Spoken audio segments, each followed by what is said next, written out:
నమస్కారం, చరణ్ టీవీకి స్వాగతం. నాథూరాం గాడ్సే కోర్టు ప్రసంగం. నేను గాంధీని ఎందుకు చంపాను?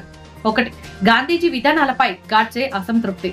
గాంధీజీ అహింసా విధానం మరియు ముస్లింల బుజ్జగింపు హిందువులను పిరికివారిగా మారుస్తుందని గాడ్సే భావించాడు. గణేష్ శంకర్ హత్యలో గాంధీ మౌనంగా ఉండడాన్ని గాడ్సే తప్పుపట్టాడు. 2. జలియన్ వాలాబాగ్ దాడిపై గాంధీ స్పందన. 1919 జలియన్ వాలాబాగ్ దాడిలో జనరల్ డయ్యర్ పై కేసు నమోదు చేయడానికి ప్రజలు కోరిన గాంధీజీ దీనిని నిరాకరించారు. 3. ఖిలాఫత్ ఉద్యమం కారణంగా మతతత్వం. గాంధీ ఖిలాఫత్ ఉద్యమానికి మద్దతు ఇచ్చి మతతత్వానికి బీజాలు నాటారని గాడ్సే వాదించాడు.